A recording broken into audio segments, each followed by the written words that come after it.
In the red-soiled village of Umua, where the sun rose hot and set tired, lived a poor woman named Urena. Urena owned nothing but a small mud hut, a woven mat, and patience shaped by suffering.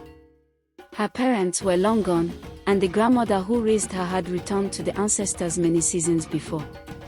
She survived by fetching water and grinding cassava for others, earning only what kept her alive. Yet even in hunger, her heart remained clean. The villagers mocked her. "Poverty sits in her hands," they said. "She will die with nothing." Urena answered no insult. She endured. One dry season, when hunger crept into every home, Urena went to the river Idemalai to fetch water. As she knelt by the bank, the river stirred though the wind was still.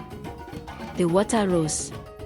From its depths emerged Olamiri, the ancient river goddess, her skin glowing like moonlight on water, her voice flowing deep and calm. "Woman of patience," the goddess said, "I have watched you." Urena bowed low. "I am only a poor woman." "Because you did not steal when hungry, nor curse when mocked," the goddess replied, "you are chosen."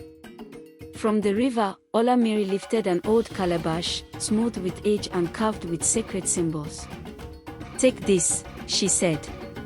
"Ask gently, and it shall provide food enough for you. But remember, this calabash obeys a clean heart, not greed." Urena returned to her hut before nightfall, Doubt walking beside her. She placed the calabash on the bare floor and covered it with a woven cloth. "If this gift is true," she whispered, "let it answer truth." She turned her face away and waited. A soft stirring filled the hut. When she lifted the cloth, warm steam rose.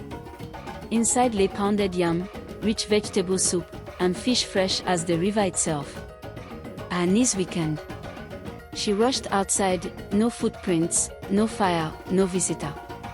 When she poured the food onto the earth, the calabash stood empty again. Only when she spoke softly, "Let there be food enough for today." Did it fill once more? Urena knelt in gratitude. From that day, hunger left her home. She ate modestly and shared quietly with those in need. She never boasted, never explained. But eyes were watching. Among them was Obina, a man whose spirit had been sharpened by envy. Obina began to observe Urena closely. He noticed that smoke rose from her hut even when she owned no firewood. At night, while others slept hungry, Urena rested peacefully. No one ever brought her food. One evening, Obina followed her. He hid behind her hut and peered through a narrow crack in the mud wall. Inside, Urena knelt and lifted a cloth from a calabash resting in the corner. She spoke gently, almost in prayer. "Let there be food enough for today." The calabash trembled. Steam rose. Food appeared where there had been nothing. Obina's breath caught. "So it is the calabash," he whispered. From that night, sleep left him. Hunger turned to desire. Desire hardened into greed. One night, while Urena slept, Obina crept into her hut and stole the calabash. He did not run far. Inside his hut, he placed the calabash before him and smiled. "Give me food," he commanded. Nothing happened. Anger fled.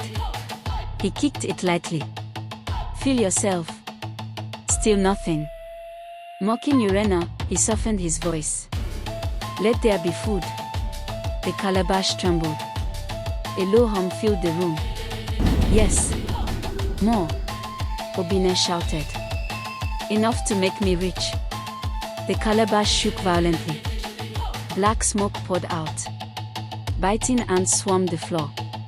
The calabash burned his palms and roared after him like a living thing. Obina screamed and crawled toward the door. By dawn, he lay swollen and humiliated in the village square. The calabash returned itself to Urena's doorway.